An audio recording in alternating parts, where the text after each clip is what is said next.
সেক্টরের বিভিন্ন পর্যায়ে দায়িত্বশীল এবং সামনে উপস্থিত খেটে খাওয়া শ্রমজীবী মানুষ,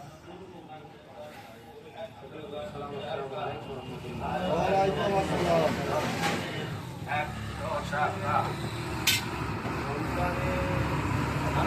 আমাদের মাঝে সাধনা এবং সমাজাত বন্দীগীর মাধ্যমে আমরা পালন করে থাকি। পাশাপাশি এই একটি মাস সাধনার মাধ্যমে আমরা তাকওয়া অর্জন মাধ্যমে আমরা বাকি 11টি মাস পরিচালনা করবো সেই আশা রাখি। এই একটি মাস সিয়াম সাধনার পরে আমাদের মাঝে একটা আনন্দের বার্তা নিয়ে আসে পবিত্র ঈদুল আজহা, ঈদুল ফিতর। এই ঈদুল ফিতরে আনন্দকে আপনাদের সাথে একটু ভাগাভাগি করে নেওয়ার উদ্দেশ্যেই আজকে এই আয়োজন। আসলে আমাদের এই আয়োজনটুকু আপনাদের এমন বড় কোনো সাফল্য বয়ে এনে দিতে পারবে না বা আপনাদের আনন্দে পরিপূর্ণতাও দিতে পারবে না, তবে হয়তো বা আংশিক শরিক হওয়ার উদ্দেশ্যেই আমাদের এই আয়োজন।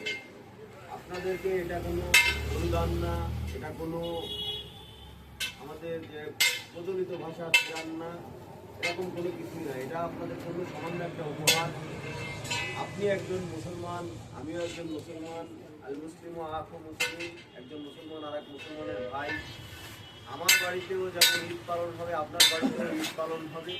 সেই ঈদ পালনে ঈদ আনন্দকে আপনাদের সাথে একটু ভাগাভাগি করে নেওয়ার উদ্দেশ্যেই এটা আপনারা উপহার হিসেবে গ্রহণ করবেন।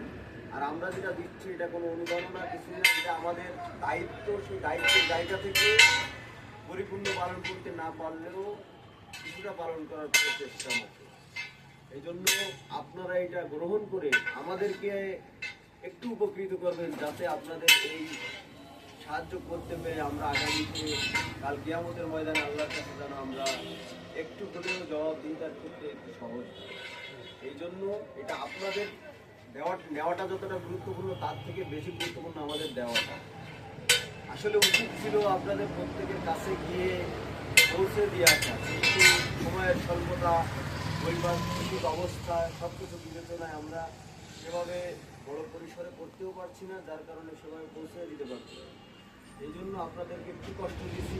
এই কষ্টটুকু আপনারা গ্রহণযোগ্য দৃষ্টিতে দেখবে সে আশাবাদ রাখি। আর আপনারা সহানুভূতি গ্রহণ করে আমাদেরকে একটু সে আশা রাখি। আর এই ঈদ আমাদের জীবনে একটা সুখের বার্তা বয়ে আনে। এই ঈদে আমরা সকলে মিলেমিশে সকল হিংসা, বিদ্বেষ, বিভেদ, বিবেচনা যাই